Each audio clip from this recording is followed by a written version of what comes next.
Okay, I am going to call the meeting of the Essex Junction City Council to order for September 10th. Any agenda additions or changes from Regina? Counselors? Okay. All right, no need to approve the agenda then. So we're going to move on to public to be heard. Any members of the public that would like to share something with us at this time? Please raise your hand if you're in Zoom world. And anybody in the room, Tim? Okay. All right, then we will move on to Bike Walk Advisory Committee brief, and I know John is there. Welcome, John. Sure. Thought I was gonna get away with it. All right. Thanks for joining us. No, glad to be here for sure. We had a really busy year last year. So in the attachment for the meeting, I do have a lot of bullet points. I can kind of do the speed run version of those, and then we could revisit anything if you like once we get through it all. But the big highlights are we got several new members, a lot of them with young families, which is kind of the embodiment of what we do is working on pedestrian and bike infrastructure that's going to be for everyone in the community. So that has brought a lot of enthusiasm, people with that kind of young family mindset. And that's driven us to take on a lot of things that along face the city and every other city. And so we're going to share a few projects that we've worked on in the last year. So, of course, leading with the important stuff, we did our RFB, the Blinky Lights purchase for the intersection at Athens and Main. That is currently awaiting installation. We're waiting on a electrician to have time to finish that installation. But that was a big, of course, a big visible thing that we did. We implemented a bike parking survey last fall towards the end of biking season that we invited community members and members outside the community who bike around here to catalog existing bike parking sites around the city, as well as recommend sites that did not have any accommodations. And so with that, we were able to find a couple locations that the community wanted bike parking in. And we had previously, in the previous year, purchased a few bike parking units that just needed to be installed.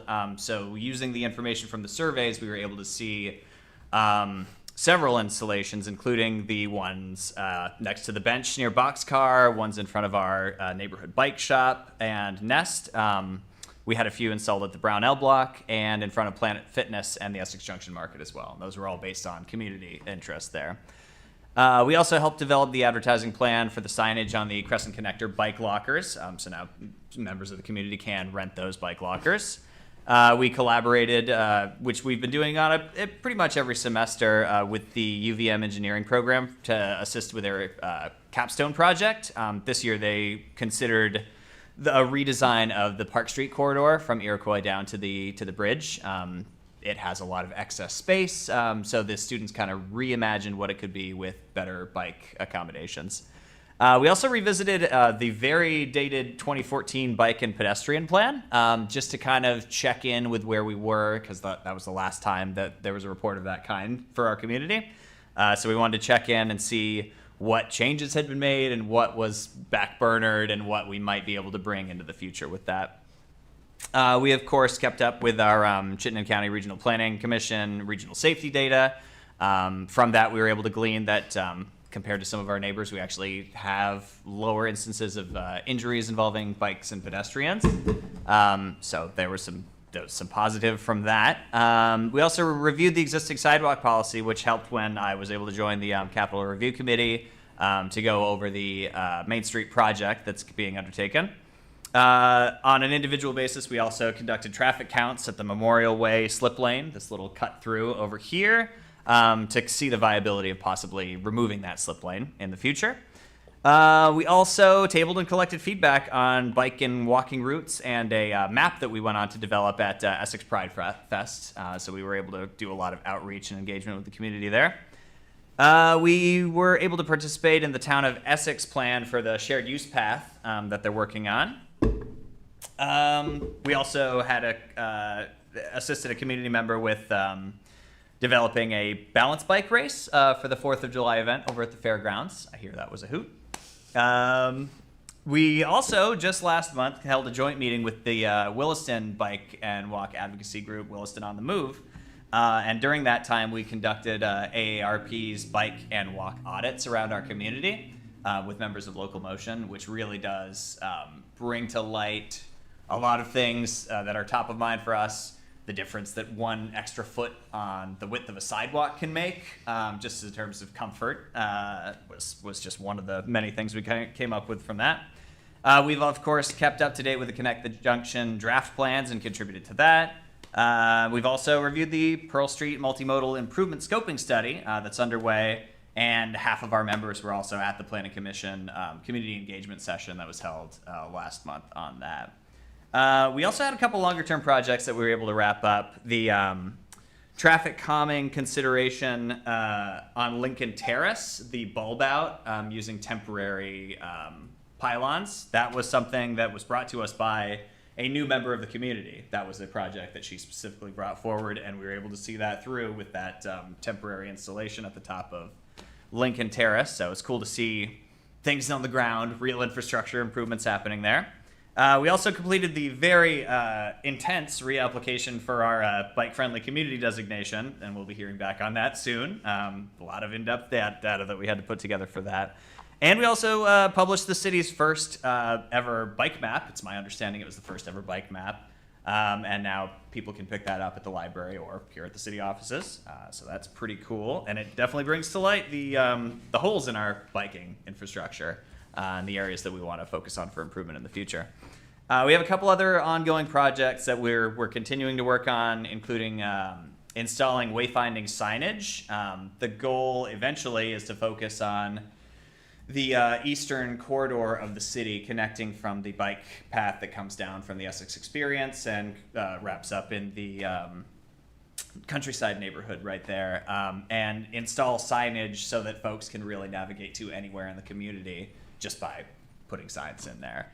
When we had our collaborative meeting with Williston on the Move, we had fresh eyes who didn't know any of the routes traveling that on bikes, and so we really saw where people were likely to get lost in that experience. So hopefully in the future, we'll be resuming kind of scoping that out, pricing out the possibility of just having some easy signage installed. Also, we've been keeping up with the city's work on the traffic calming policy, which we're very interested in taking on a role with in the future. So to conclude, under the guidance of the staff and community development, we've had a great year. Thanks a lot to the community's desire for continuous improvements and, of course, the efforts of City Council in hearing the community. And I think there's a lot of voices that are coming out in support of all of our bike and walk efforts because they know it's that people are listening. So it's a great time, and I want us to keep up with that enthusiasm and that momentum that we have there. So I would, just as while I have your ear, I would definitely advocate for Bike Walk taking on a greater role with the traffic calming policy and possibly even giving us a modest budget increase so that we can kind of take on projects of that kind, temporary installation projects, in the same way that we take on the decision as to where we are installing the RFBs, because putting that in our hands means that citizens have a direct line towards visible projects that they can see in their community. So just want to plug that one more time there. And yeah, we're ready to collaborate with Public Works, police, and other community organizations to collect and assemble the data and develop the criteria to really see that through. So that was our year. It was pretty exciting, and I was glad to see it all laid out. There was a lot going on. Just want to acknowledge that's quite the year. It was a lot, you know? Pretty impressive. Yeah. It's a lot. Wow. Yeah. A lot. Thanks, John. I tried to keep it short by speaking fast. So. Appreciate it. Does anybody have any questions for John? Mr. Serta? Thank you. Hey, great work. Congratulations on a great year. I really do appreciate the efforts that you're making and this thoughtfulness around this part of our community. When I was looking at the cycling map it did strike me with the holes that I see in here. But one of the other things that stood out for me is the low traffic bike routes. And I'm wondering, to gauge your feeling, to think about how people get around the community. Because as we think about where we connect some of these dots, there's a certain part of me that goes, wouldn't it be safer and easier to put, to use these low traffic bike routes in order to develop, in order to develop stronger bike pathing within our community. But I'm also concerned in looking at it that those paths would not necessarily get a lot of bike use because it wouldn't be as direct. Cyclists wouldn't feel as direct to their destination or to their home. So it wouldn't get the use that I think about it. So I guess I'm asking for your perspective on, as we talk about this and we look at these potential projects and think about this, is there a way that we could steer cyclists in this way? Or do you really think it's much like any other form of commuting? They just want to get from point A to point B in the quickest, most available, quickest route possible. Yeah, I think that's the big question. Is it's kind of the chicken or the egg thing, where if the infrastructure is not there, you're less likely to see people utilizing those means of transportation. And that was intentional to be putting those lower traffic routes on there, not just to make everything seem more connected, but because in the future, I think we envision some of these kind of pilot and temporary projects marking those roads with the kind of green striping that we see that lets motorists and bicyclists know that the road is intended to be shared with cyclists. And so by us putting that paint down, it gives that impression. And again, commuting is one very important aspect, and these are the people who are going to be out there doing it every day, even through the winter. But I think, at our phase in the city, it's really great to think about the city for the city, and also the folks who are just trying to get from unconventional points between the neighborhoods. So knowing that a family is going to be able to kind of ride on one of these roads. Like I live on Mansfield, for example, and cars drive pretty fast on that road. I would love to see that road and Pleasant Street, for example, as kind of pilots where we designate those as lower traffic routes and direct people towards those in order to circumvent some of our major routes. But it is a challenge. People aren't going to be out there if they feel unsafe. We don't have the space or the money to give everyone their own places. So the coexistence is vital, but connectivity is number one. And so designating low traffic routes and taking the next step in making those more visible, I think, is definitely something we should be doing in the future, beyond just the map. Two other quick questions for you. One, I'd really, on your ask about a little more money in order to do some more of these projects. Thank you for the ask. I appreciate that. Do you have a number in mind? I'm just curious. The other is, because you just mentioned the green paint. Have you seen in your study of this work, have you seen the green paint be an effective tool?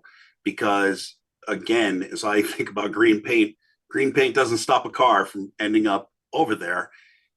And, I still have the hope that at some point that bike path that comes in from Winooski, Colchester, comes in and connects into into our five corners and then goes out to Essex and down to Williston.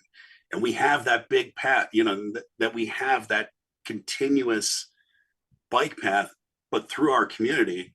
But right now, I don't see where that's going to go in our current plans. But so I wanted to ask you about that green paint and how it might apply in the future. And then again, the money thing. So thanks.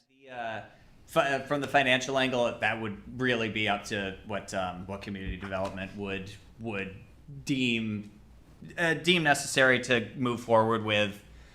what we would anticipate the volume of requests being for that. When we look at the cost of the project on Lincoln Terrace, it was a lot less than any public works project that we see come through the city.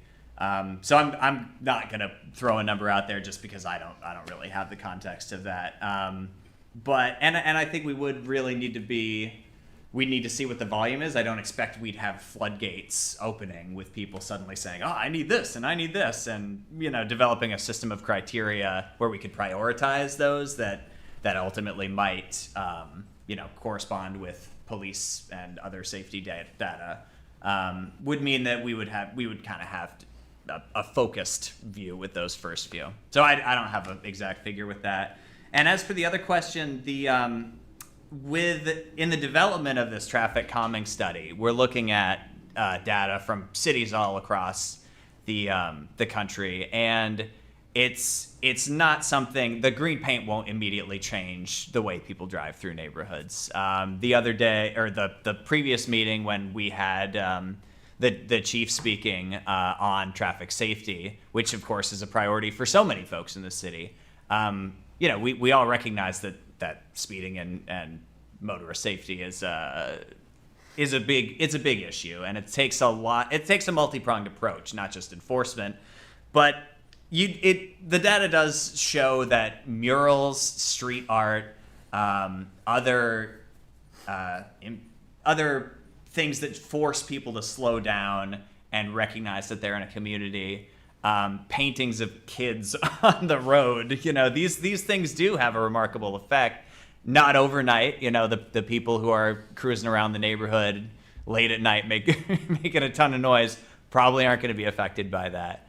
But it might give the confidence for families to be getting out there more. Somebody who wouldn't have considered going from the Maple Street up to the Panaford up the bike path might actually consider that if they had wayfinded a path with designated low traffic routes.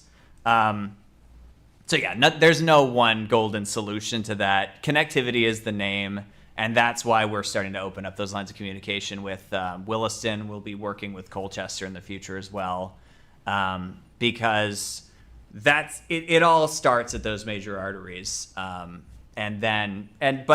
we should also, where we can, try those low cost projects in our neighborhoods, in order to encourage motorists to be a little more mindful. Appreciate it. Thank you. Anyone in the room questions? I can't see the room, Yeah, so we're Tim. taking survey here. Hold on. I'm flying blind, so somebody's got to be my eyes. Marcus did specifically ask if any of these things were useful for bicycle cyclists or commuting cyclists. I know we have one in the room. I didn't know if you had any thoughts. Brian, can you move closer to your mic? Sorry, I have Yes, a hard time hearing you. Marcus asked if some of these things that John is working on were useful for commuting cyclists. And given that we have one in a room, Madam Manager, I wondered if you wanted to make any comments. Yeah, I mean, it's interesting because it always, for some reason, the green paint gives me comfort when I get to it. I'm like, oh, this is so clearly where I'm supposed to be. So as a bicyclist, it can be super helpful in that way. I think to Marcus's point, the separated bike path is the upper echelon if it also can get folks who are bike commuters to the place where they want to go. To John's point, there's no way we have the right of way nor the space to do that citywide. But you folks will be seeing the Pearl Street, an update on the Pearl Street project. So this is the alternative that John was referring to between West Street Extension and Susie Wilson Road. That'll be coming to you guys in the next couple of meetings. I can't remember which one. And that is contemplating turning the sidewalk on that stretch of Pearl Street into a wider multi-use path. So you can essentially connect through from that pathway into the city, where then we have the shoulders on Route 15. So I like the green paint. I like all the things. We've got lots of different comfort levels of bicyclists, and so the more we can do for that range of ability, all the better. Regina, thank you for that. I do want to say, when I think about the green paint, one of the reasons I think about the green paint is because of West Street. It's just so narrow. Mhm. You know, that is not going to be solved, unfortunately. I don't think, fortunately, by green paint. So, it's like one of those things like, but maybe I'm thinking about it differently. So at some point, I hope that we, especially, and I know West Street is just an example. It's not the only street like this, but I hope we can think about that for these kinds of streets. Add 2 cents to the conversation and just something to think about.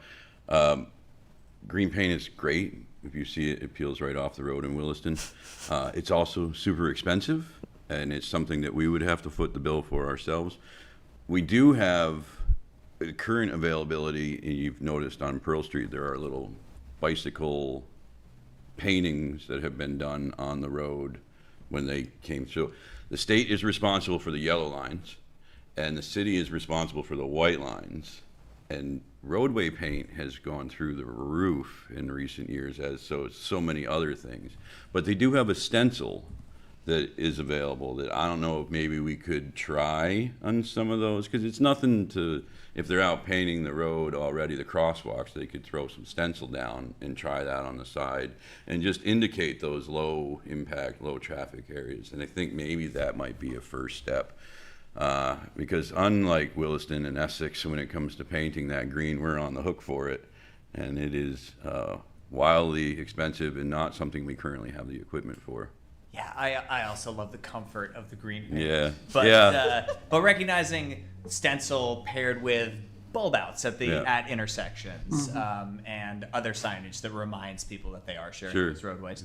Any of these visual cues, I'll chip away at. Right. And perception. if we can get little signage that attaches to the roadway mile-per-hour signage things, share the road, And when it might be a low impact, low cost alternative as we kind of feel our way through this.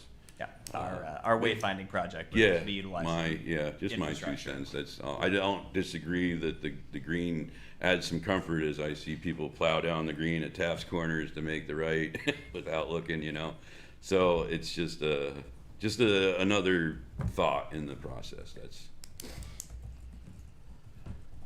Elaine? I'm good, thank you. Okay. Thanks, John. Thanks, y'all. Amber- Appreciate it. I think Brian's got another question. Oh, sorry. Okay.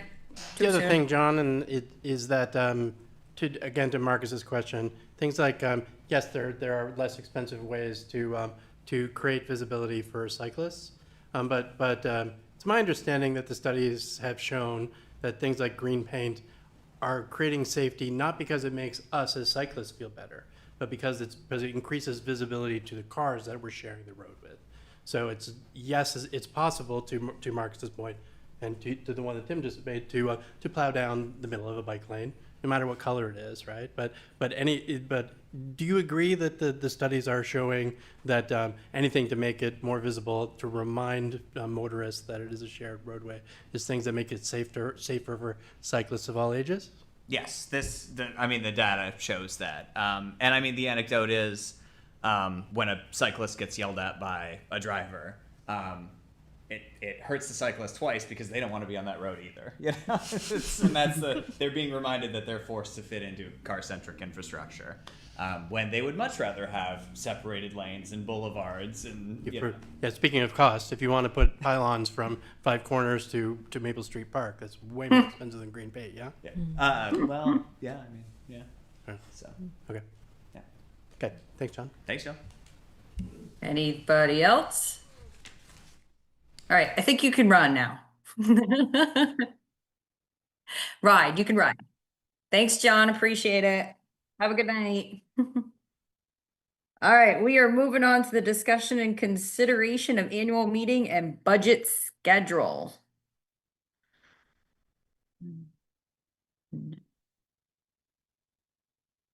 We've got Ashley here. Ashley, you want to go take it away first, and we'll make sure we hit all our questions before it's over. Yeah, sounds like a great plan.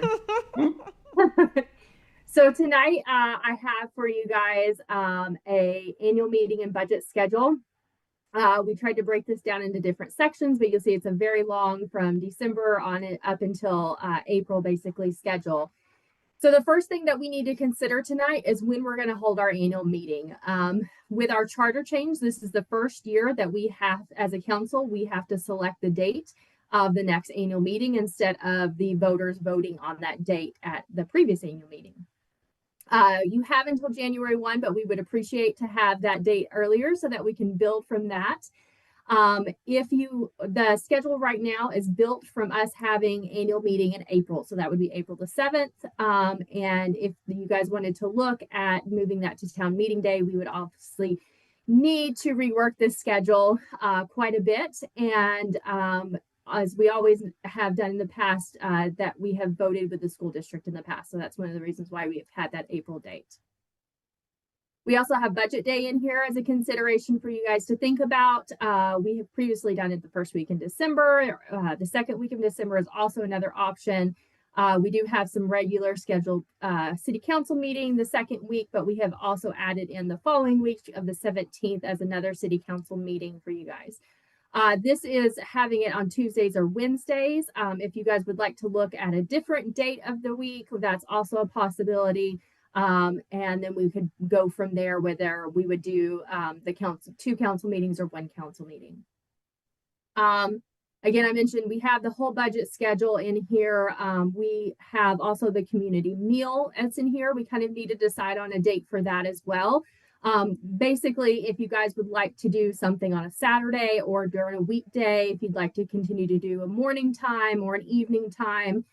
In the past, we've done it the last Saturday in January, and that format has been the meal followed by a presentation and a Q&A session with our community. Last year, we added on having some community organizations there as well before the meeting, so that was a nice little addition. So we'd like to talk about how you would like to format that meeting this time and kind of when we want to do that based off of, like I said, Saturdays, weekday, or night or morning.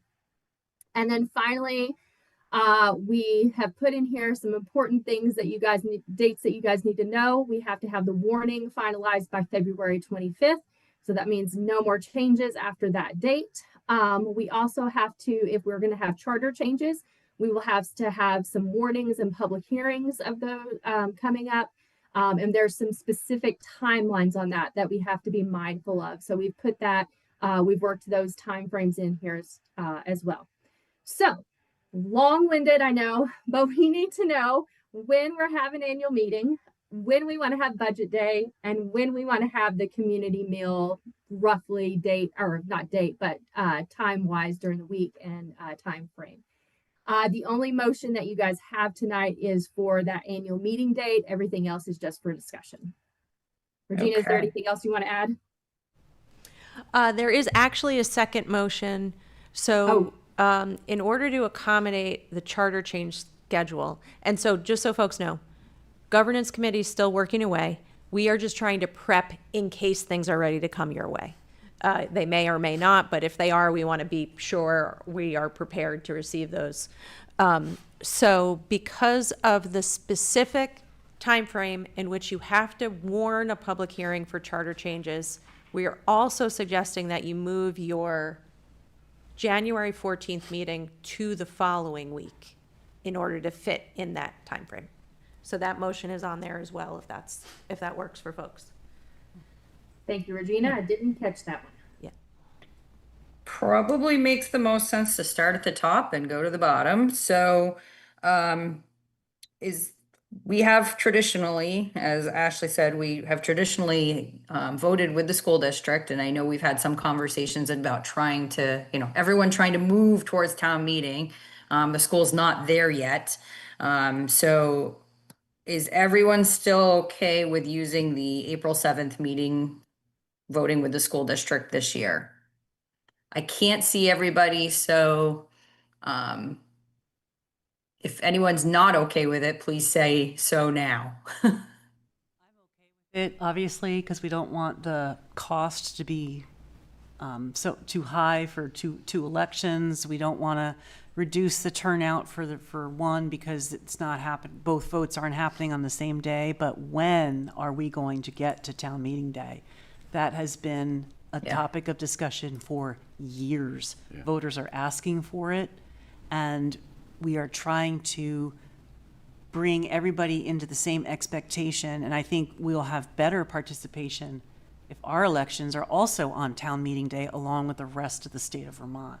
So Yeah. I don't know what we can do to move the school district along, but I expect that there's a lot of uncertainty at the school district, and they're wondering like what's going to happen with the redistricting and such. But I think this could be an independent conversation, and Yeah. I'm wondering if we can push it along a little bit. Yep, I think that makes sense. I think we can work on collectively trying to figure out how we chat with the school district about it. Along with the April date. And in some of the conversations I've had with some members of the school board, it sounds like they're very close to getting to town meeting day. So I'm hopeful that this will be the last year that Yeah. we are in April. Brian? Yeah, I'm not a big fan of keeping it on April 7th. I ran on bringing it back. That said, I don't think that, it doesn't sound like, staff hasn't presented to us an option for town meeting day and for April 7th. So it seems to me there's not time to do it for 26. So I would support it for this upcoming annual meeting. But I think that for the following annual meeting, we should work towards moving it back no matter what the school district does. All right. Sounds like April 7th, Ashley. Oh, he had said earlier that he was, but Yeah, Marcus, Yeah, I'm absolutely fine with it being on April 7th. I have the same sentiments. And I've had the same conversations with school board members and have the same understanding of where it's at, but I think the money outweighs right now my desire to move it to town meeting day. So, because it's not just to move it to town meeting day for all the reasons already discussed. It's also like we're all trying to save money here, and we can do it that way. So April 7th is fine. okay. All right, budget day. So there has been a proposal on the table to, instead of doing a Tuesday, Wednesday, to do a Thursday or a Friday. Does anybody feel strongly one way or the other as to what day it is?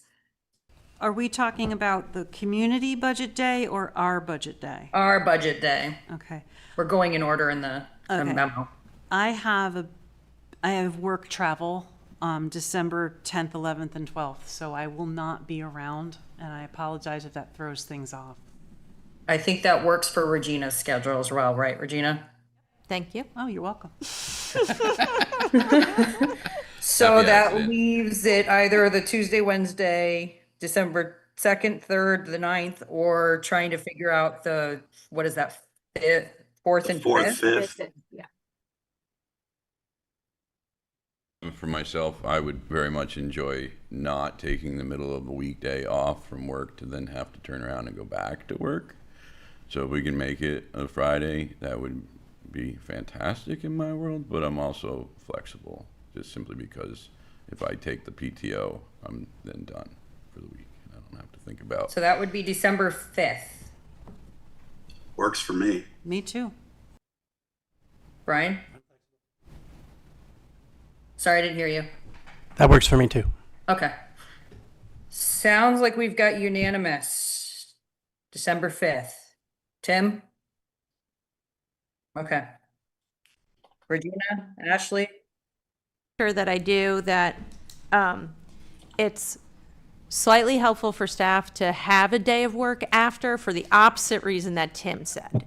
So that we can have a fresh day right off the bat to keep everything in mind and adjust. But if the 5th works for everybody, we can do it. They will have a whole long weekend to just let it sink in. Meeting and their notes. Exactly. Yeah, really engrossed in it all weekend long. we'll try it this year, and if it's, if it's, yeah, then we'll do it. We'll talk about it next year. How about we do it Sunday? All right. So Marcus is getting voted off the island in about 2 seconds. So we're gonna move on to the budget schedule, which is the community meal, and the presentation. So I think the first conversation is when we want to do, or you want us to pick a date for the community meal, right? I either Saturday, like we have done in the Okay. past, or we could do a weeknight during the week. If that's something you guys wanted to explore, instead of doing it on a Saturday, we could look at doing it during the week. Yeah. But and also, like, if we do it during the week, obviously we'll probably want to do it at evenings because everybody's at work and can't attend. But if we do it on Saturday, traditionally we have done a lunch or brunch type time. We could do an evening instead on a Saturday and try that out. So there's some options. Okay.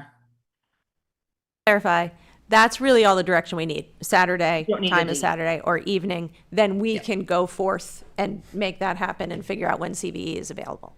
Okay. Do we need to talk about the formatics? Can we talk about that after? Can we get just the Yeah. meal schedule and then we'll talk that?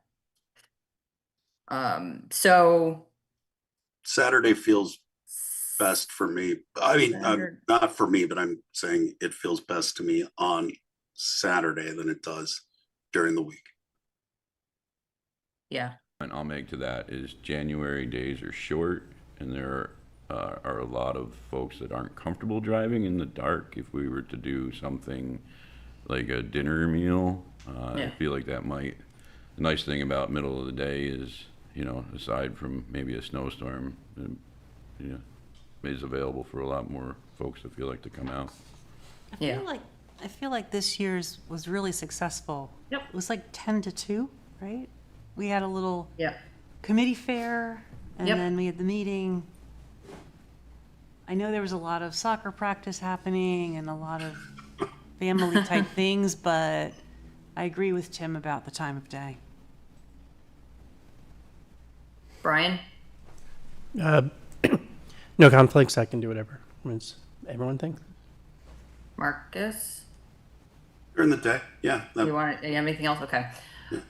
Yeah, I mean, I think everyone's right. I mean, I don't think it's broke, so like why try fixing it during the day on a Saturday seems to have worked, so let's just keep moving forward with that. I mean, that sounds like the consensus in the room. So I think the other topic was the format, which Marcus was alluding to. So the reason that we wanted to talk about formatting was actually Steve Eustace brought this up, that from his perspective, it could be a little intimidating the way that we have that setup of us on a stage in front of everybody, and that folks might not feel comfortable asking questions in that type of setting. And so that kind of, jogged that maybe we want to think about redoing that. So I know we've had some outside conversations here about breaking into groups and having like individual, kind of like what we did at the retreat. So that, maybe 5 or 6 of us at a table. You start off with like a presentation, just a small, very short presentation of the budget. Remove the stage in general and don't have the stage, so that we're kind of at the level of everyone else. Break into groups and then maybe go back into, depending on the questions. There's, what we were discussing earlier was some concern that the level of questions that we get in our little breakout groups might be something that needs to be answered by staff, particularly Regina and Jess. So taking those questions back to Regina and Jess and then having them answer them, for those who are not in, for those that are in the room and then those who are online. I don't know if that makes sense, if that sounds like a good plan. Overall budget presentation, and then we Yeah. would head off to the tables and maybe get questions from them written down Yep. on like flashcards or So, postcards that we could then bring back and get answered, and they're just kind of, it's not one person standing in the room asking questions to everyone. It's Yes. just a series of questions that we're then reading and answering. Yeah, I think we were envisioning that. I mean, there's probably two scenarios where someone says, ask a question of me, and I'm like, oh yeah, I can easily rattle off the answer to that. And then I tell the 5 people that are sitting at my table. Or there's this question that I'm like, I have no idea. That's a Regina question. I'm gonna write that down. And then we get all of those after we've had, the little breakout sessions, and then Regina just can answer those questions. So I think there was some conversation also. I think I might have missed this piece. It's going to be difficult to have these breakout sessions be on camera because we're breaking out into little groups like we did with the retreat. And so I think we need to still work through a piece of what we need to do to be open meeting law compliant. But can there be when we go into breakout sessions, be kind of like adjourn? So we have a Zoom component for those who want to hear the actual like budget presentation, that first 10 minutes or whatever. Then turn the camera off, then turn the camera back on to answer the questions. Well, what if what if we had a breakout session for Zoom that remained public with a counselor on it, while the rest of the group was in person having their individual groups? So then the meeting can stay live with participants. So at least there's something for folks online to participate in. Yeah. And then you don't, maybe not have to go into a temporary adjournment. You could just keep going. Yeah, I think it probably depends on how many people we have online versus in the room. Because if we have 2 people online and we've got 40 in the room, or I can't remember what the count was last year, but let's just say it was 40. It feels like the need is for us to be out on the floor. But because there was a conversation at one point about the possibility of, look, the difficulty in filming this in order to meet what we think are the standards we want it to have so that the community can absorb it and have their opportunity, as well as it be hybrid so that they can participate. So there was a conversation at one point about not doing Zoom at all and making this only in person.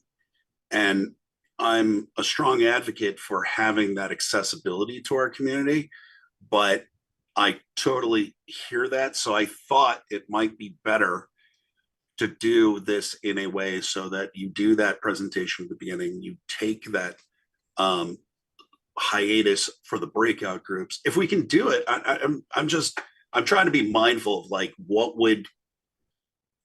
how will it flow out once we're in the room and we know what the counts look like, how many are online, how many are there. So that'll have to happen in the moment. So I just want to acknowledge that. I'm not trying to say that I want to ignore them. I also want to acknowledge that, like, coming back, my original thought was coming back, Zoom would have an opportunity to participate right then to ask questions. But I also thought one of the challenges that we had last year was that we had a number of people who didn't ask any questions at all, but obviously from the post-meeting survey had really strong thoughts around the topic and very specific things, but hadn't expressed it. So I don't know if there was a fear of asking the question. I don't know if there was something else going on, but I felt like in having the discussion we've had lately, that getting out there and being with them more directly might open up those channels of communication in a way that we can get those questions and at least have them fielded. But I also wanted the larger community to hear this as well. So I'm just trying to find that road where we deliver to both. But yeah.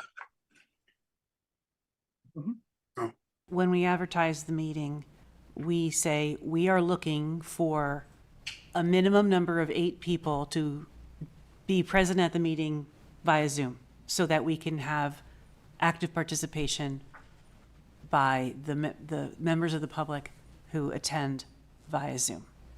And if we know that there are going to be various residents planning to attend, we could ask them, would you mind attending via Zoom so that we can make this possible? I think we can arrange it for it to be a successful model for people who are not in the room. Okay. Any other thoughts? Brian, Tim? Only concern would be limiting the voices of the people that can't, for whatever reason, get there in person, right? So I don't want the de facto, the deciding factor to be that they're on Zoom, so they're automatically disqualified from participating in any,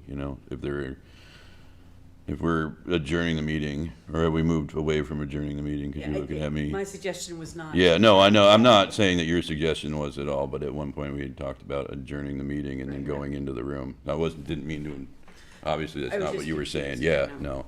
no. Yeah, but the idea was to come back and then And they take would have questions. that opportunity to participate at that moment, along with hearing the questions that had come from the floor. Yeah. Or are we just gonna be in the room and they gotta hang out on Zoom I for think you'd however have to do a long? time certain. Yeah, I mean, I don't think, whether it's, Most of the discussions that are happening in the room. yeah. So maybe, it doesn't sound like there's a good solution if we're trying to.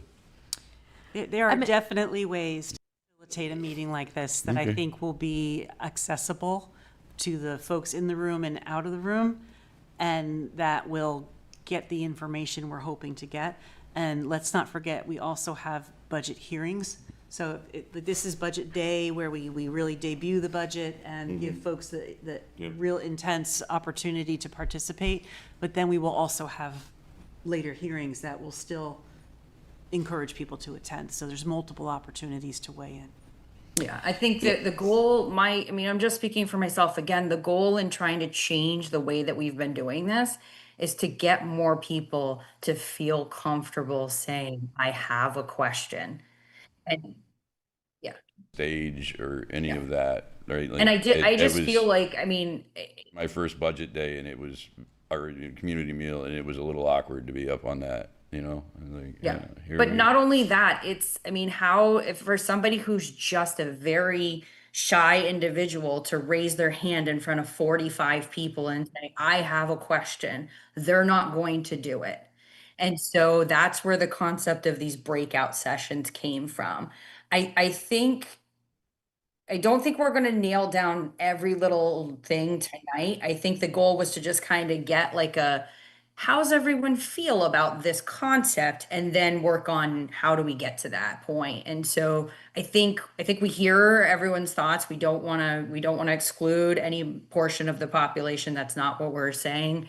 We'll try to figure out a way to do all of this and balance public participation, hybrid, open meeting law, all of it. Yeah, I will just say a challenge that we have had in that room the last couple of years as we've sorted these things out is having both Town Meeting TV coverage for the live Zoom participation, plus also amplifying in the room itself is tricky. So but we got it sorted out. It took a while, but we got it sorted out last year. It was way, way, way better than the year before. So we improved. Yeah,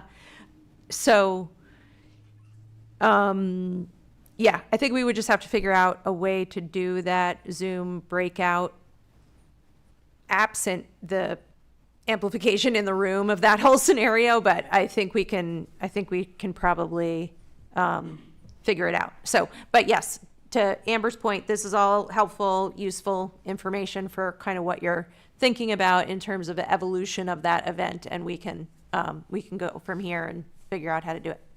And the problem that you're referring to is a mixed minus issue, and that's a town meeting TV issue to solve, not a staff issue to solve, or an us staff issue to solve.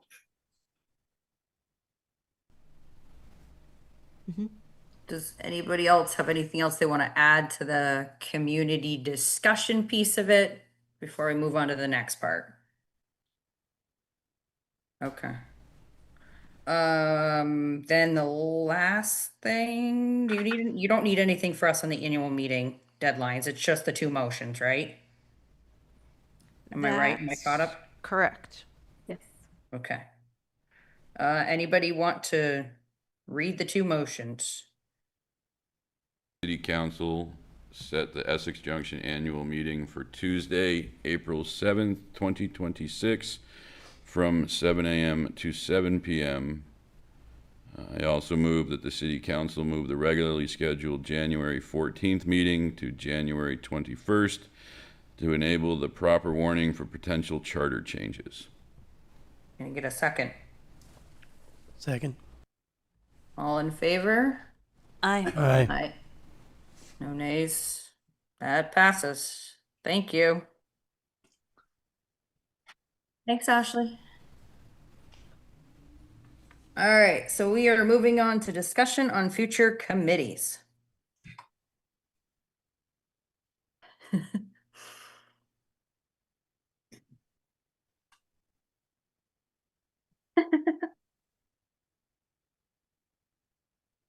Thoughts back?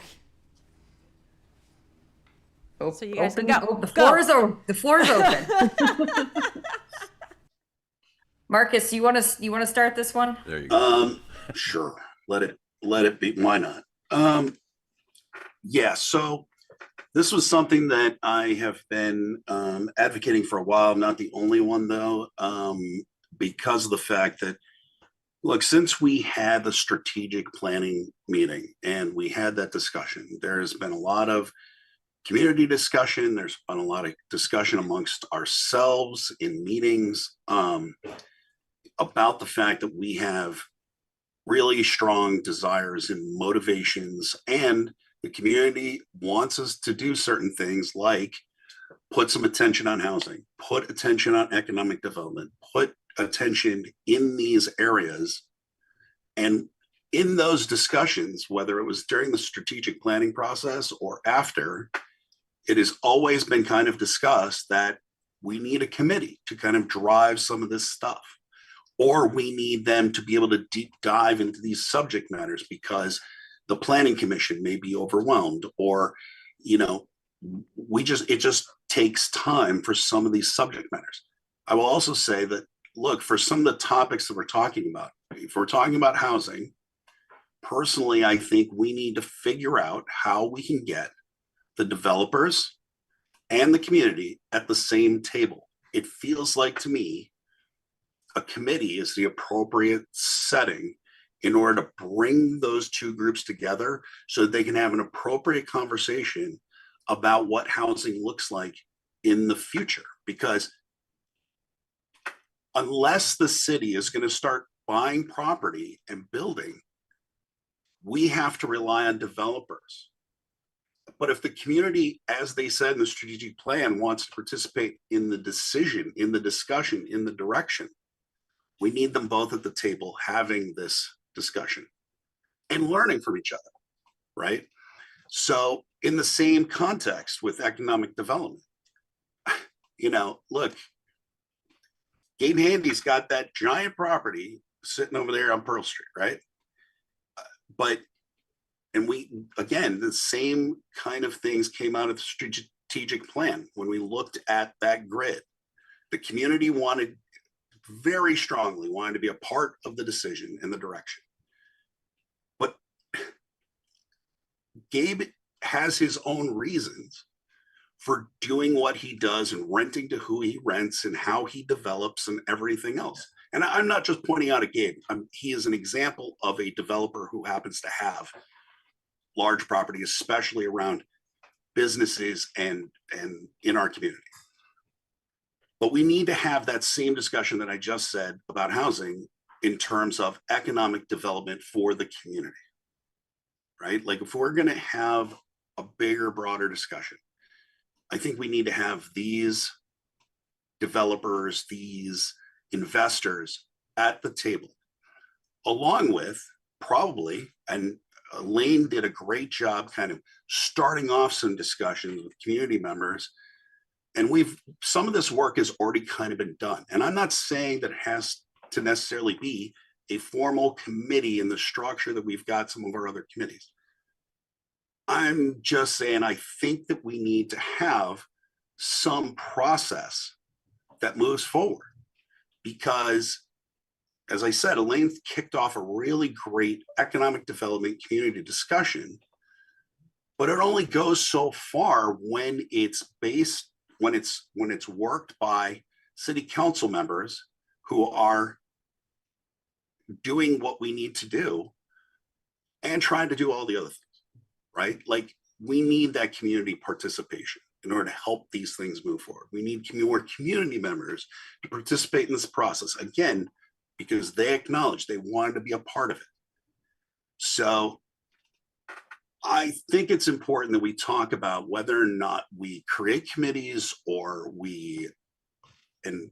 how we structure them or whatever, so that we can try to tackle some of these big issues that are within our community that we want to go down the road with. Otherwise, we're going to be here another year talking about the housing that hasn't been done, or why this particular housing was done in our community and we didn't participate in that. So that's why I wanted to have this open discussion, so that we as a council can have it, because it has felt like, while we started there during the strategic planning discussion, and there's been all these other smaller kind of discussions happening,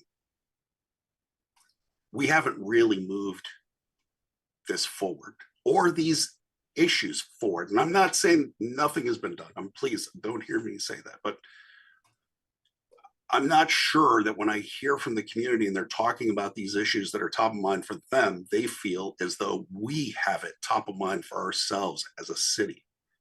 And I think if you look at the work that the Bike Walk Committee has done, for instance, right, nobody is questioning whether or not, well, maybe some are, but generally speaking, nobody's talking about whether or not we are developing plans around multimodal pathways within our community, because we have this committee that's doing this work.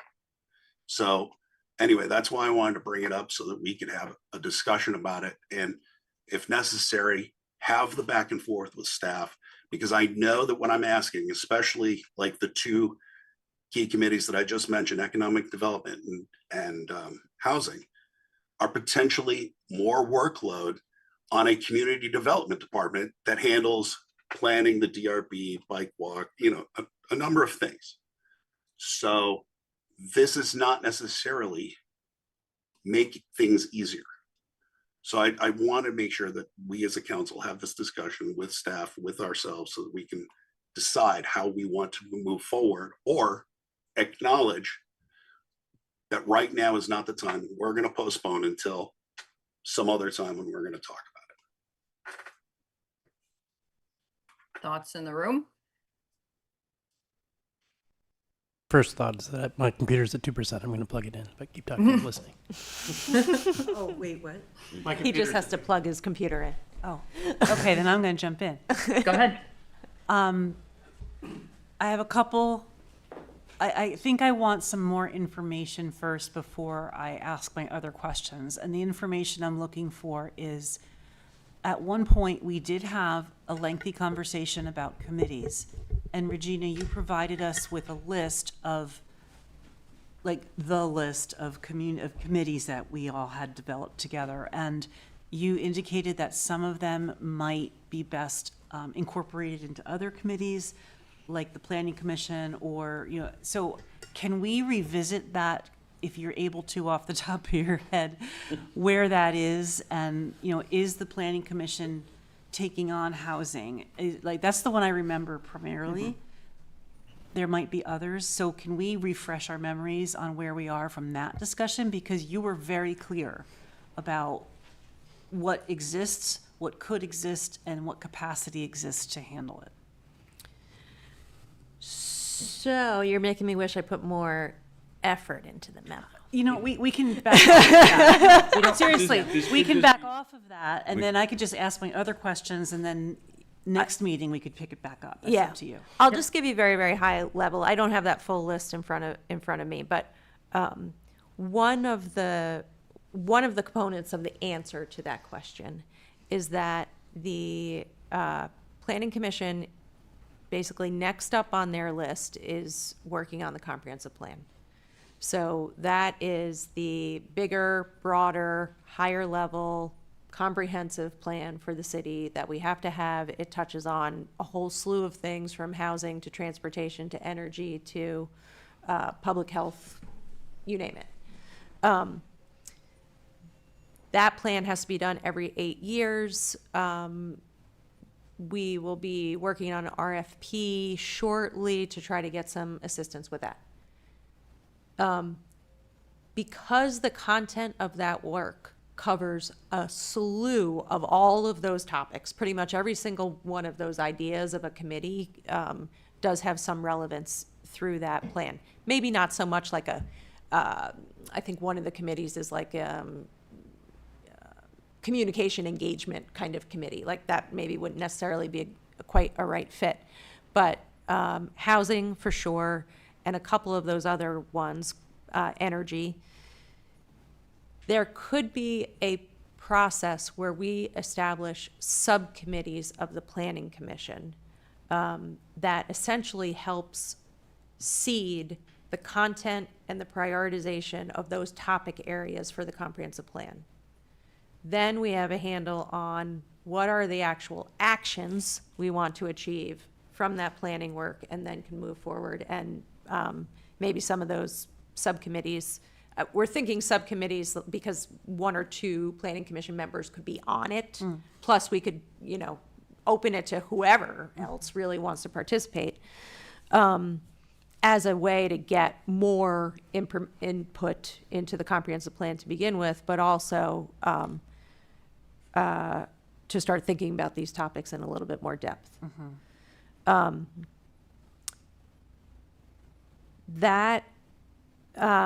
comprehensive plan work has to be done regardless.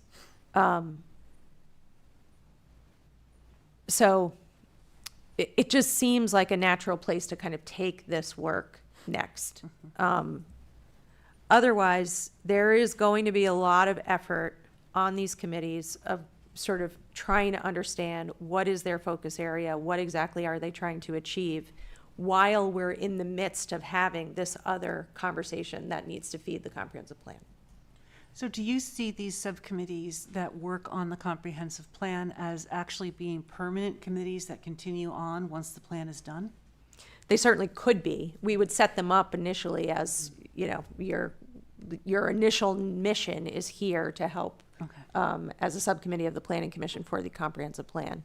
But I would think almost just in terms of natural momentum, or, if there are some groups that are really striving and proving themselves like a bike walk advisory committee, then we would certainly help support them and keep that going. They've set a pretty high bar on the committee.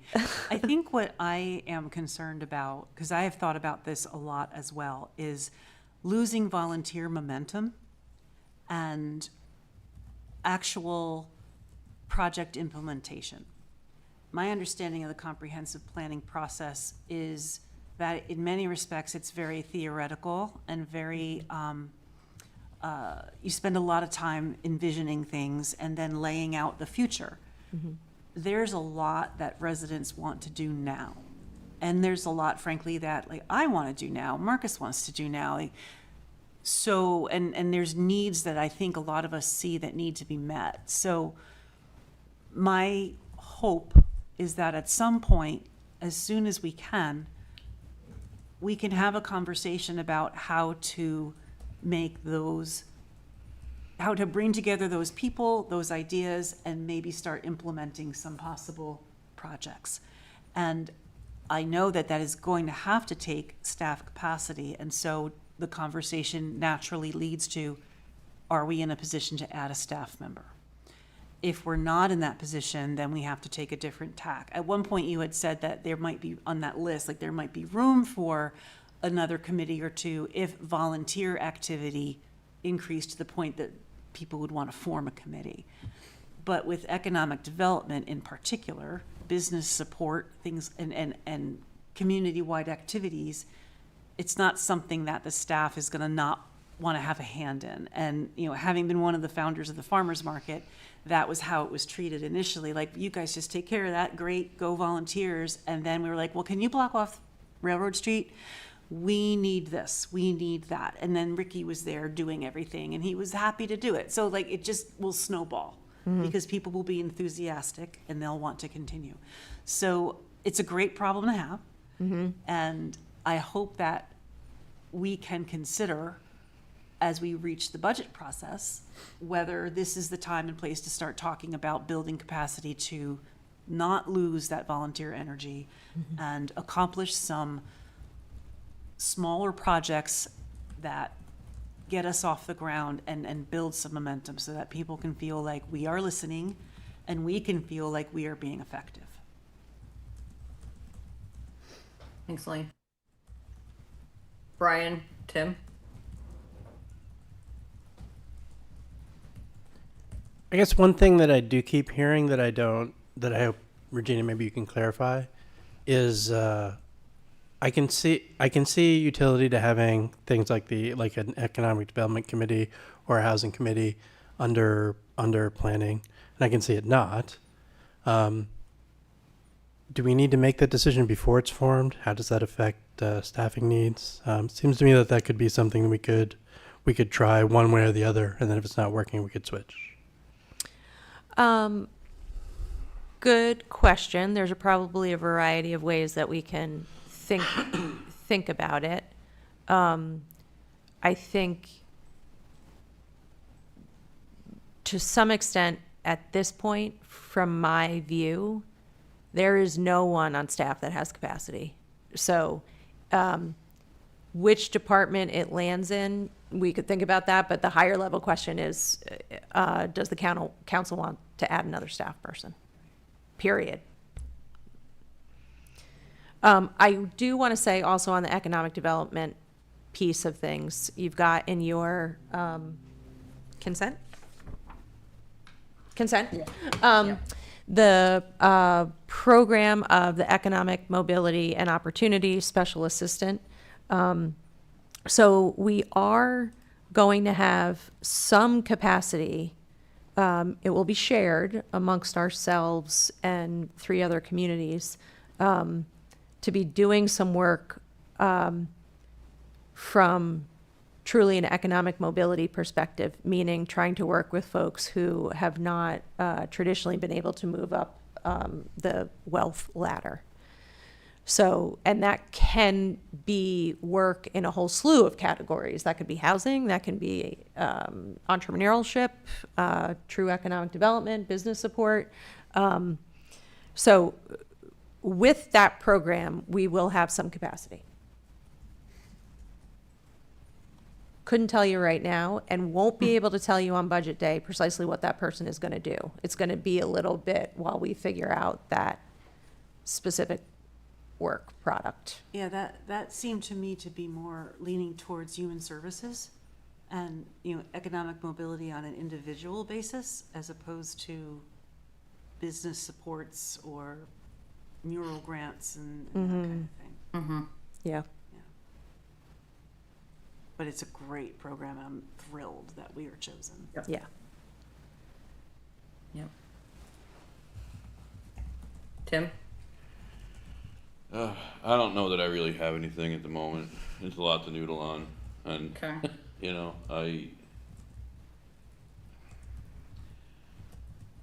don't know. If the staff doesn't have the capacity, the staff doesn't have the capacity, and that's where we're at. And Yep. if that's the hand we're dealt, then that's the hand we're dealt. And I want to be respectful of that. I'm not going to continue to push work on them. Appreciate that. I had just I see your hand, Marcus. I was just gonna make a couple of comments. So I do want everyone to just maybe take a step back to and remember that we advertised, and Regina can correct me if I'm wrong, for Housing Commission for the better part of a year, maybe, and never got enough to even have 2 or 3 members on that committee. So we've tried this. We have tried to get a housing committee started. It just has it's never taken off. I also want to keep in mind that the PC has been focused a lot on some of these things that we are talking that would be a housing committee related, rental registry, housing trust funds, those kinds of things. They have done that work. So they're familiar with it. And then the only other thing I want to point out is that I think one of the things that happened at our retreat that really resonated well for me was Sue commenting about the success of committees that were not city committees. And I want to just keep that in mind, that for me, when I think about like this economic development committee, I see, and Elaine, I know you did some work with the woman from Montpelier in that committee, their economic, I'm forgetting the name of it now. Live come. Yep. And then we had a conversation with a professional economic development director who ran the downtown program in Winooski. Yep. So, and Montpelier Alive is a non-municipal, it's not a city, it's not a, right, they're all, Started out private. It's now Yep. part of the city, and the city Okay. funds it to the tune of $400,000 a year, believe it or not. wow, that's crazy. It's, Okay. yeah, it's a lot. Okay. Well, I'm not asking for that, just for the record. okay. Well, I guess what I think about is our village, our voices, and the success that committee had, and being able, and there was some city council involvement in there at a different level, but it was not the type of city committee that we think about when we think about our planning commission and our DRB. And just being able to function where you're not constrained by open meeting laws, et cetera, I think there's some real thought that needs to go into maybe that's how we need to focus and not a set of committee. So I will leave it at that. I'll let Marcus. Observation, Amber. My only question would be, and I agree with Tim in one respect, which is what it is what it is. We don't have the capability right now, and that may be the way we continue. Yeah. Some of what a committee may decide to do may require city resources. For Yeah. example, if depending upon how the new designation program rolls out that the state is doing, if Essex Junction decides they want some kind of designation that we have to go for, that's going to involve us and it's going to involve the staff. Or if there's a large grant or, so Yeah. yes, I love the idea of having a committee that starts with momentum on the grassroots, and that's how the farmers market started. I just think it's inevitable that its actions and its interests will come back to City Hall with requests for help and funding. Yeah. There- No, and I don't disagree. I think that's, but again, I think that's like a very different situation. And you use the example of now we got to close railroad, like for the farmers market and stuff. Like that's hey, this is a one specific ask versus like, hey, we have meetings every single month and now we have to staff that meeting and we've got to make sure we're compliant with open meeting laws. So we're putting agendas up. Like that's a different staff level involvement. And so, I mean, again, I think we're just throwing out ideas tonight, but I think they're all things we have to take into consideration. Marcus? Oh, thank you. And I appreciate all those perspectives. And Tim, I'm with you. I wanted to have this open discussion because I think it was necessary, and I think it will be helpful for the community to hear it. Again, as I think about, as I went into this, my thought process was similar to what Amber, you just mentioned. If it can start from the community, I heard that too from Sue, and it's like, yes, that would be great. And maybe the city is feeling what I feel when I talk, when I was working with nonprofits on a regular basis, what I hear from those partners of mine now is the struggle that we're talking about. A lot of people seem to want us to do things, but then we're struggling to find volunteers who will come out and do the work or seem to have the energy to sustain that work. And so there is a portion of me that's like, do we need to just kick it off so that it can start rolling? Or are we just waiting for that person or persons to come to us and say, hey, I really want to do this and I want to start this. Will you give me the room or bandwidth. I mean, look, if they can do it on their own, great. I do think that there will come a time, like Elaine said, where they're going to come back and they're going to ask for something, or maybe not. Maybe they'll just make recommendations and they'll come to us to say, "Hey, we studied this problem. We wanted to inform you about it." I don't know. When we talked about housing, one of the big topics that came up in that discussion through strategic planning work and was in the community already was talking about height, right? And they're about to finish another project on Park Street. And then I assume they'll start thinking about the projects they're going to go across the street. And it's like, the way things are going, by the time we have any height discussion, to even know whether or not the community wants it and or will allow it, we'll already have projects started, and it would be past when I think even we are thinking ideally that we would apply height within the community, right? Because I know that as it's been talked about, and for those people who have said they are in agreement to it, they've talked to that stepped approach. Well, that step approach starts right there at 5 corners. And when those buildings are done, okay, then we're past due.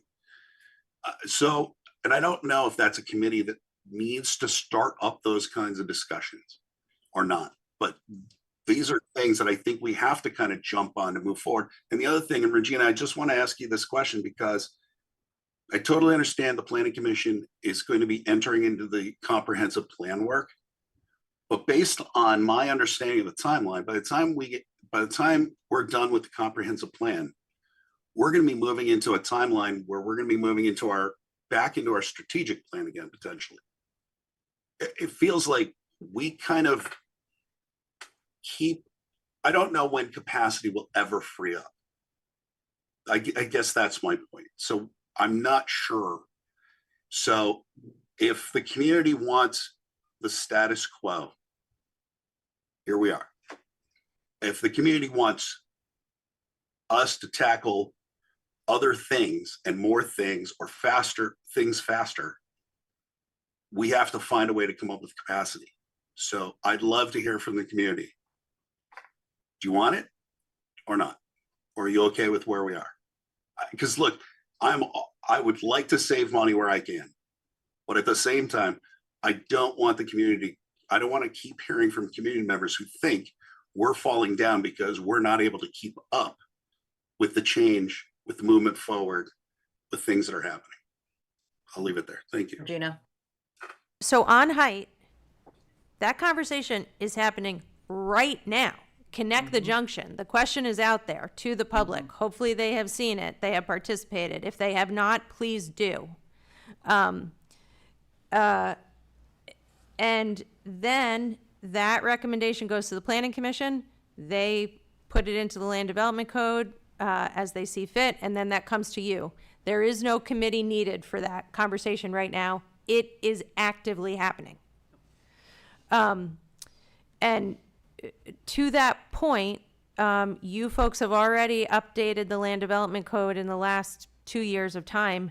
Zoning is an incredibly important piece of the housing conversation, and that is what we have been focusing on and doing. We really are not doing it. I'm not suggesting that you're not. Please hear me out. That's not what I'm suggesting at all. Because the feedback that I get from those community members who say things like, "Why aren't you doing this? Why aren't you?"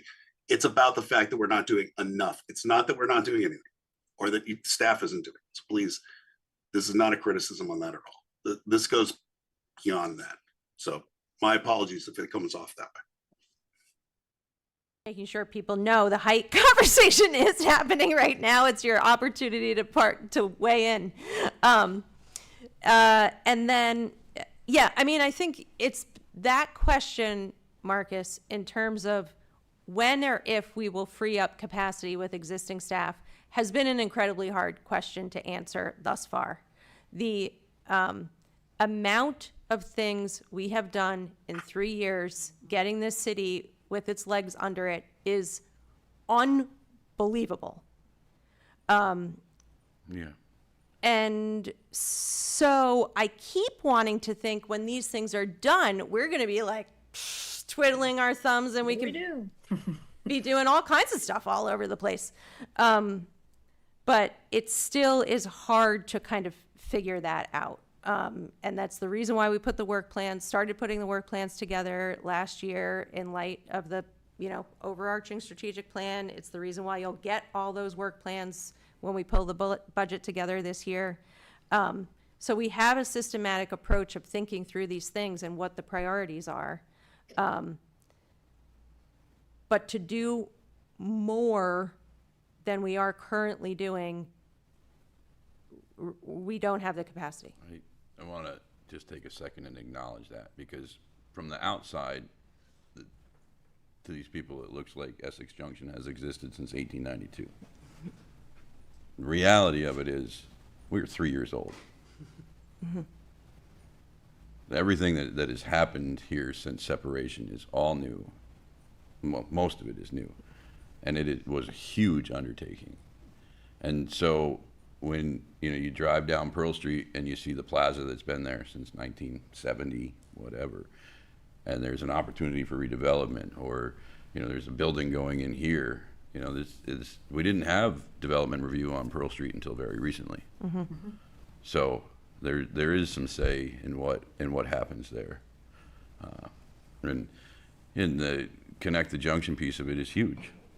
And so when people say, when they point fingers, they just say, take a breath. It's, I don't know that you really understand, because their world just continues around, right? They notice that they get a City of Essex Junction tax bill now, and everybody knows of separation, but they don't see all of this stuff that has gone on behind it. So just take a second out of that conversation and acknowledge that. Anybody have anything else before I open it up to public? All right. Anybody on Zoom land that would like to weigh in on this discussion?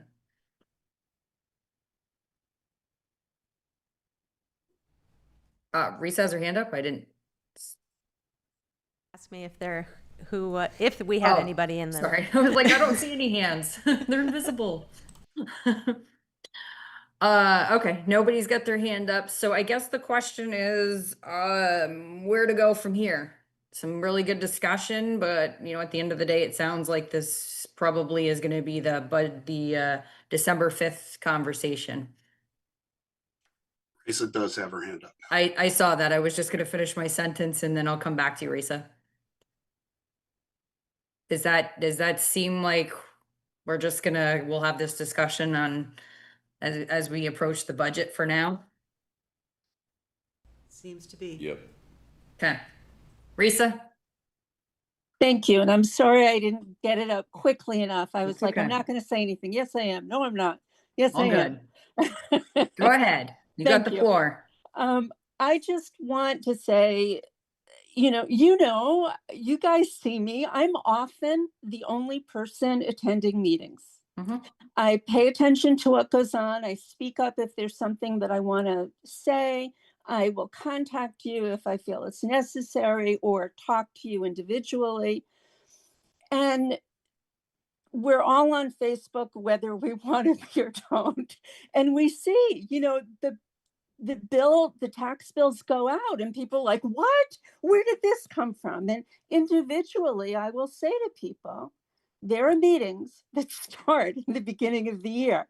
They want to hear everything you think about tax bills and where we're spending money and how we should be spending it. When you receive the bill, it's too late. Yep. Whether it's school board, whether it's city taxes, it's too late. You need to be involved as it's going out. And I live in countryside. Everybody seems to go by my house at some point or another. And people will say, what do you think about this? Can you tell me about this candidate? What do you think about the budget? What do you think about that? And I'll talk to them, but I'll say, you need to show up. You need to get involved. And yes, we all don't have time to be on committees. And, I'm so grateful to the people who are, but just as you don't get to complain about who's been elected if you don't vote, if you're not paying attention while there still is a chance to say something, it's too late. You know, I think that there are people who have their, you know, pet departments and projects. You know, I do too. I'm always going to fight for the library. I think our library is the best in the state, and I don't want that to change. But trying to meet people where they are, I often hear, you know, all of the counselors refer to constituents talking to them. And I know it happens, you know, people grab you and they've got your ear and they just go on and hope that you are going to do what they want you to do.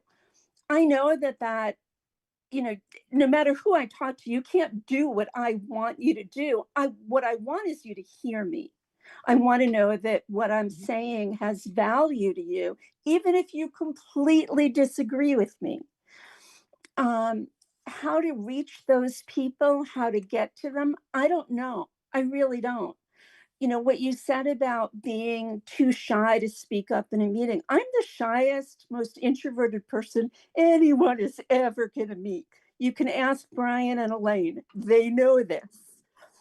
But you know, when it comes to it, I think it's really important that I'm aware of what's going on. I don't know how we get more people aware. You know, I loved everything that you've said about the annual meeting and what can we do to try and get people involved through Zoom. I think that's great. Some of it is this feeling of it doesn't matter what I say anyway. And my response to people then is because you say it too late. Mm-hmm. You know, there are all these meetings, and not only are you welcome to attend, they want you to attend. And they want to hear what you have to say. When you start, you know, having a 150 comment in a Facebook post when the bills have gone out and there's nothing you can do then.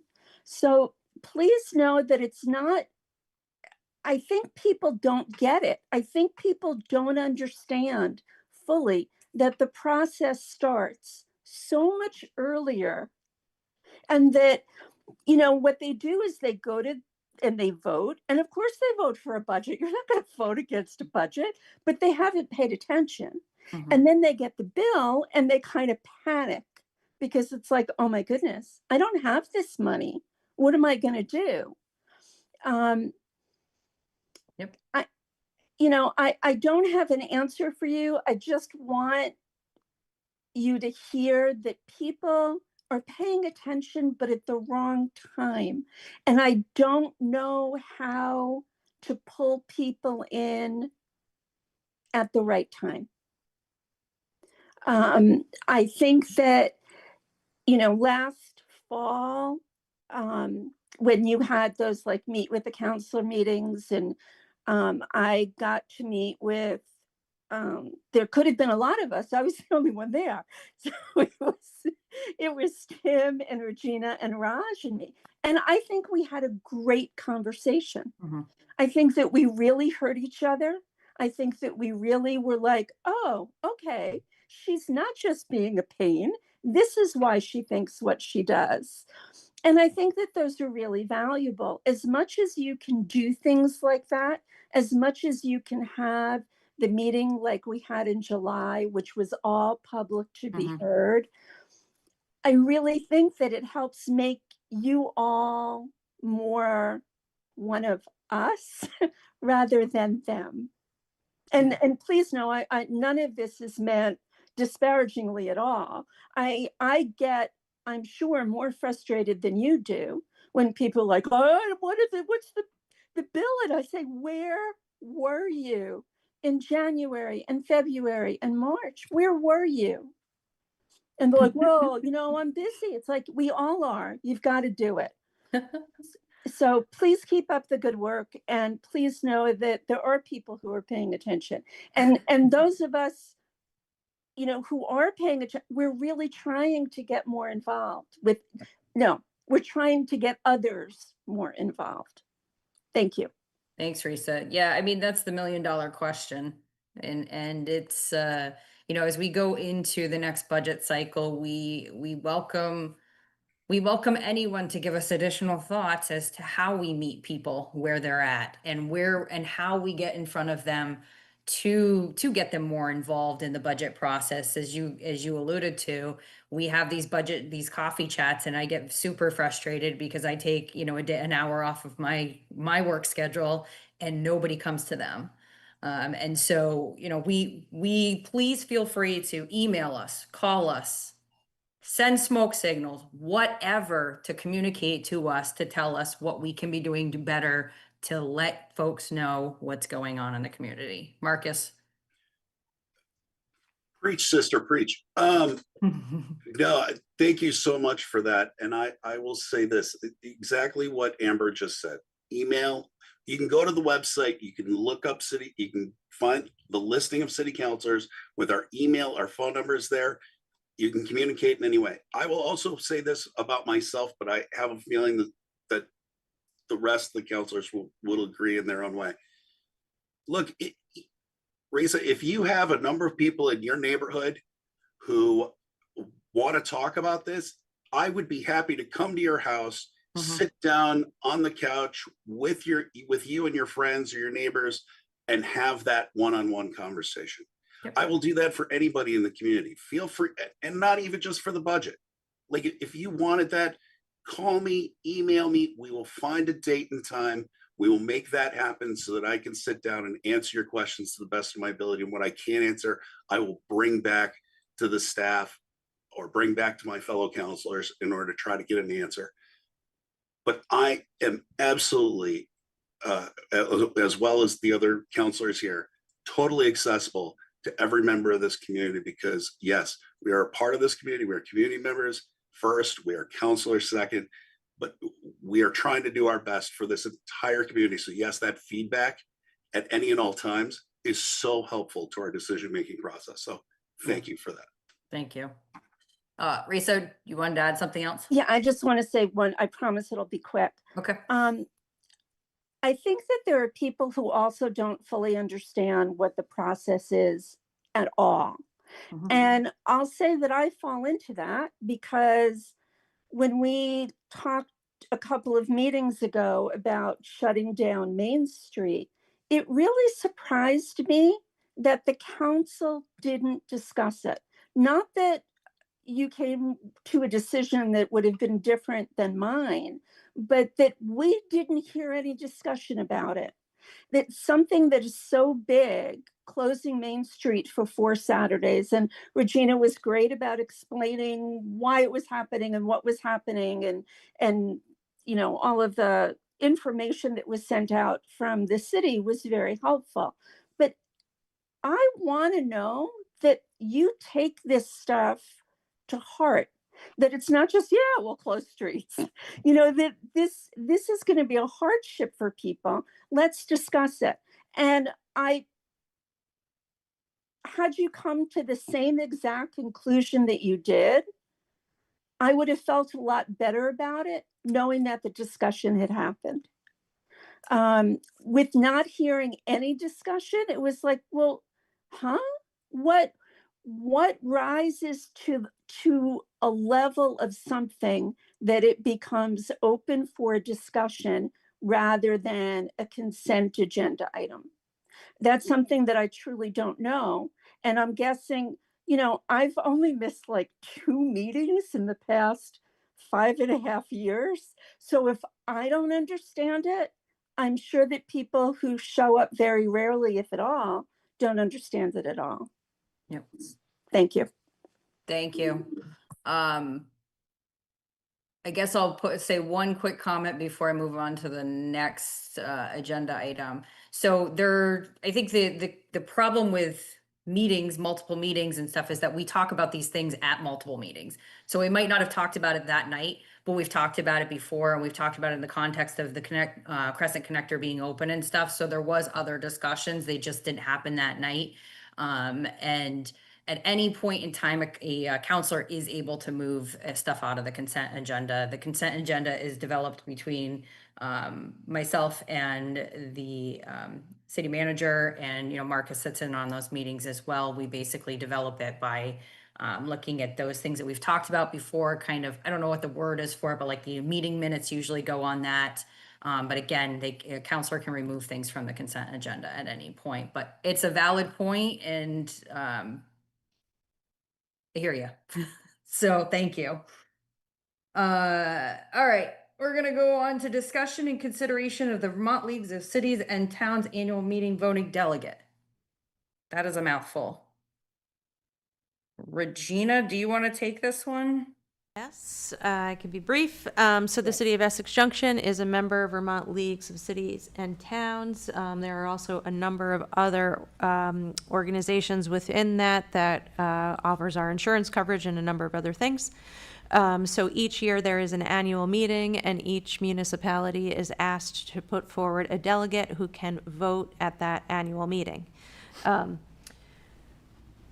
Every other year, this meeting also includes voting on VLCT's slate of municipal policies that they use to work through the legislative process. This is an off year of that, so there is not a municipal slate of policies, so there's no recommendation from me about that. We simply need somebody to be your delegate. You've got to be available virtually on Tuesday, October 7th from 3 p.m. to 5 p.m. To do that. I also am happy to be this person for you if you would like to, but don't need to be. Not everybody raise your hand at once, please. Don't overwhelm me. Normally would volunteer for this, but I will be out of town. Okay. Anybody? Also unavailable October 7th at that time frame. Ryan? I am available and can make myself available if it would be if it would be helpful to staff. I can be available that day. So I'll let you and Brian arm wrestle it. I have an appointment that day. I can't do that day. Okay, sorry. No arm wrestle tonight. Marcus, it sounds like you got it. Marcus, I don't mind at all. So if you would That's rather fine. Well, work and go about your life, I can do it. Is there an alternate? Let me ask you this: is there an alternate position with this? And I only ask that for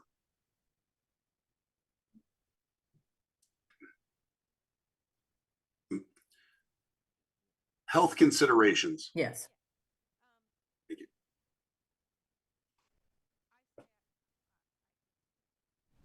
How do you feel about that? Yeah, okay.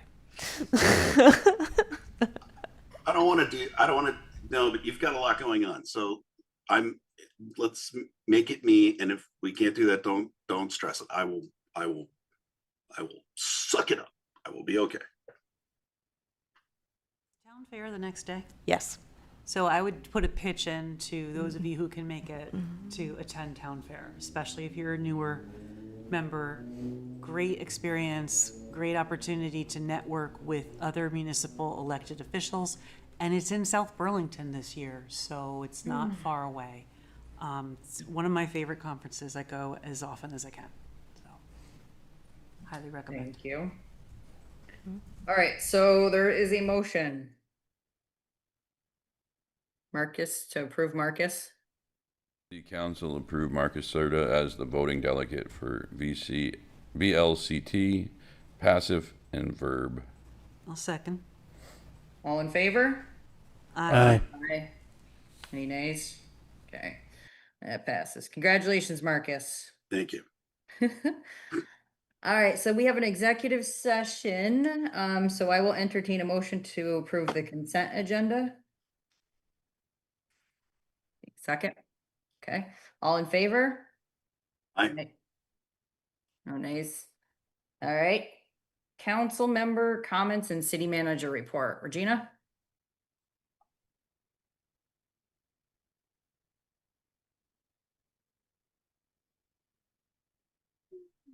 of time. So just want to let folks know in the community that on Friday, September 26th at 10 a.m., we're going to have a ribbon cutting ceremony for the building here. Hopefully, if it's nice out, we'll be out on the front lawn. And then we'll be doing tours after that. Then also on Saturday, the 27th, during the Meet Me on Main event, we will also be hosting tours over here at 2 Lincoln. So people can come through during that time as well, from about 4 to 7 p.m. Also, Meet Me on Main. We will be getting more information out about this, but we will be hosting events on Main Street on 4 Saturdays, starting September 20th, the 27th, October 4th, and October 11th. The events will run from 4 to 7 p.m., and then there'll also be a movie screening after 7. So I think it's going to be super fun and exciting, and hopefully folks can come out for it.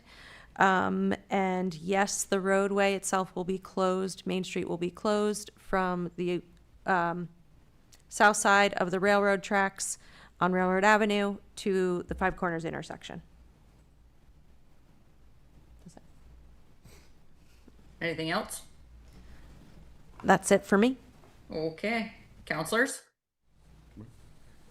Okay. We're good. We've got some executive session motions.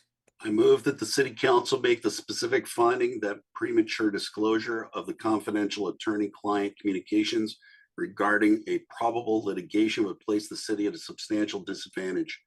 I move that the city council enter into executive session to discuss confident attorney-client communications regarding probable litigation pursuant to 1 VSA 313 A1E and 1 VSA 313 A1F to include the city council and city manager. All right, all in favor? Aye. Aye. No nays. All right, we are going into executive session and we are not coming back with a decision. So thank you, Risa, because you're the only one that's still on here. Have a good night.